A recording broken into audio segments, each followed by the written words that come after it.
Considere los elementos boro, carbono, nitrógeno, oxígeno y cloro. Responda razonadamente a las siguientes cuestiones. Apartado A. Deduzca la fórmula molecular más probable para los compuestos formados por boro y cloro, carbono y cloro, nitrógeno y cloro y oxígeno y cloro. Apartado B. Dibuje las estructuras de Lewis de las 4 moléculas e indique la geometría de cada una de ellas. Bueno, vamos a comenzar a resolver hoy el examen de selectividad de química de la Comunidad Valenciana de septiembre de 2011. Comenzaremos por la opción A, por la primera pregunta. En esta primera pregunta nos inquieren acerca de cuál será la fórmula más probable de los compuestos formados por las siguientes sustancias: boro y cloro, carbono, cloro, nitrógeno, cloro y oxígeno y cloro. Para poder ver esto, puesto que todas las sustancias son no metálicas, ¿de acuerdo? Debemos indicar en primer lugar que formarán enlace covalente. El enlace covalente se fundamenta en que hay una compartición de electrones. Muy bien, para poder entonces determinar cuál va a ser el compuesto, la estequiometría del compuesto formado por cada una de estos pares de sustancias, debemos hacer la configuración electrónica. En el caso del boro, 1s2, 2s2, 2p1, en el caso del boro, y en el caso del cloro, 1s2, 2s2, 2p6, 3s2, 3p5. ¿Es necesario saberse eso de memoria? Hombre, si lo sabéis de memoria mejor, pero en el ejercicio os dan los números atómicos, con lo cual no deberíais tener muchos problemas. Y ahora viene lo interesante. Vamos a ponerlo en forma de cajitas, esto, los electrones. Bien, fijaos.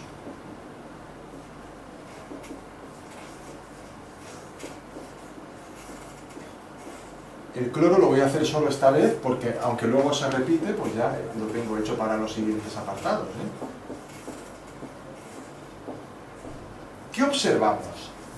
Pues observamos que inicialmente el cloro tiene un solo electrón desapareado y el boro también. Esto nos puede llevar a engaño y hacer pensar que el boro y el cloro se enlazarían, compartirían estos dos electrones que tienen sueltos. Pero esto no es así.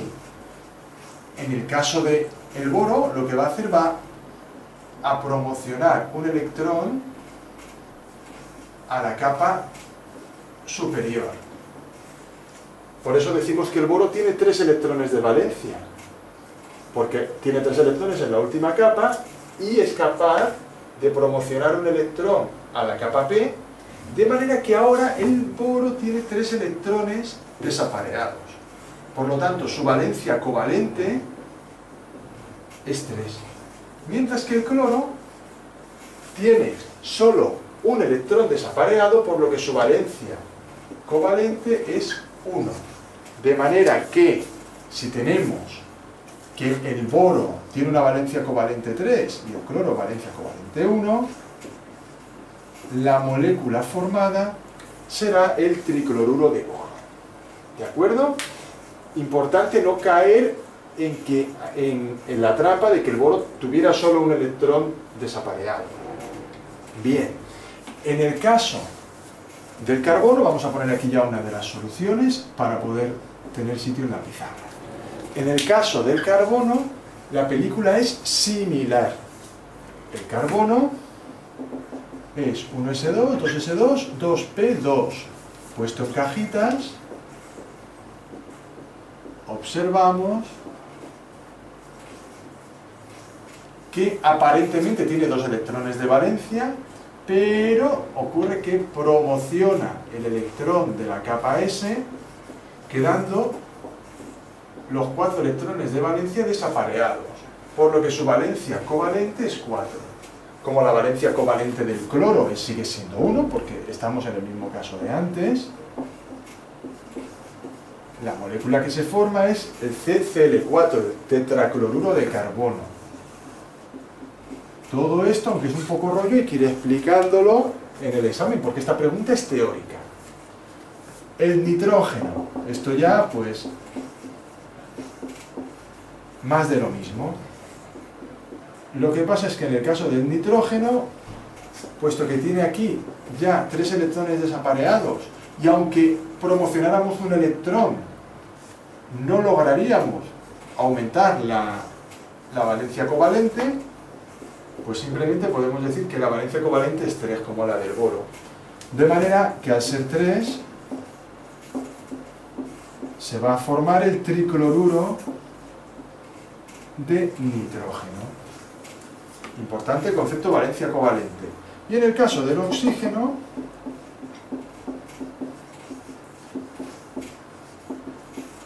una vez más, las famosas cajitas,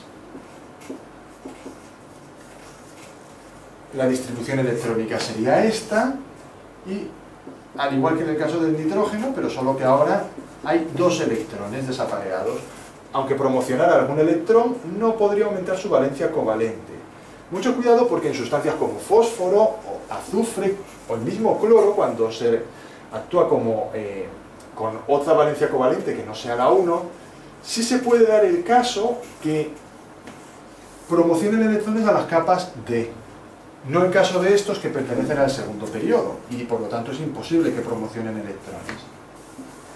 Oxígeno 2, cloro 1 o Cl2, que no se suele escribir así, sino que como el oxígeno es más electronegativo que el cloro, es más habitual verlo escrito, además es la forma más correcta, Cl2O. El dicloruro ya no es dicloruro, sino que es óxido de dicloro o monóxido de dicloro, como queráis, dependiendo de la nomenclatura que utilicéis. Y aquí quedaría resuelto ya el apartado A de este primer ejercicio de selectividad. En este apartado B nos piden que dibujemos la estructura de Lewis y indiquemos la geometría de las moléculas que hemos obtenido anteriormente. Entonces, para hacer esto, pues he hecho una pequeña tablita: estructura de Lewis, tipo de molécula, distribución electrónica y geometría.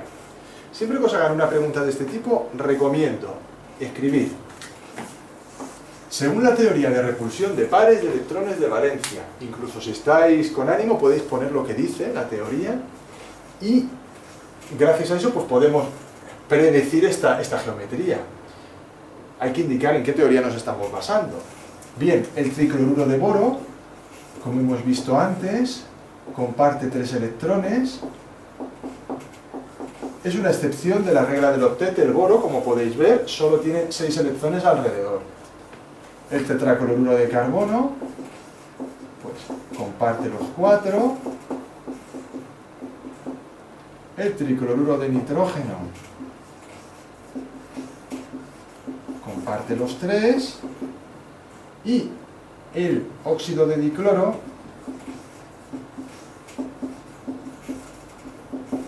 comparte esos. Son estructuras de Lewis en las cuales no hay enlaces dobles, no hay enlaces triples, no hay enlaces dativos. Son bastante sencillas. ¿Qué tipo de molécula tengo aquí? Pues yo a esta la llamo tipo AB3, a esta AB4, a esta la llamo AB3E, donde el E representa el par de electrones no enlazante que tiene el átomo central. Y esta que tenemos aquí es de tipo AB2E2, donde tenemos 2 átomos enlazados al átomo central y 2 pares de electrones no enlazantes. Cuando tenemos una distribución electrónica, una molécula de tipo AB3, su distribución electrónica es triangular plana. Y la geometría de la molécula es idéntica, triangular plana. Ya si queréis hacer un dibujito, hacéis un plano, colocáis el boro en el centro y los cloros así. Podéis indicar que los ángulos incluso son de 120 grados. Muy bien. No piden el ángulo, solo la geometría, pero está bien. Cuando es de tipo AB4, la distribución electrónica es tetraédrica y la geometría es tetraédrica. Aquí, si queremos hacer el dibujo, tendríamos que hacer un tetraedro, más o menos, porque Entonces, para hacer el tetraedro, aquí voy a estar con poco espacio, pero bueno, lo vamos a hacer aquí. Tenemos el carbono, el cloro, utilizamos esta nomenclatura de cuñas, significa que es hacia afuera, y las rayitas así, discontinuas, significa que es hacia adentro. De manera que aquí tendríamos el tetraedro. No sé si se ve muy bien, pero vamos, algo así. En los libros está mucho mejor representado. Cualquier libro que cojáis vais a verlo muy bien. Cuando es de tipo AB3E hay 4 pares de electrones, con lo cual es tetraédrica. También la distribución electrónica, pero no así la geometría. La geometría es de pirámide trigonal. ¿Cómo sería esa geometría de pirámide trigonal? La voy a hacer aquí abajo. Tengo el nitrógeno, aquí el par de electrones no enlazante, y aquí podemos ver que la geometría, globalmente la distribución de electrones es tetraédrica, pero la geometría es de pirámide, siendo la cúspide de la pirámide el nitrógeno. Y la de tipo AB2E2, como hay 4 pares de electrones, la distribución electrónica sigue siendo tetraédrica, y lógicamente la geometría ahora es angular. Al haber 2 pares de electrones, lo vamos a poner por aquí,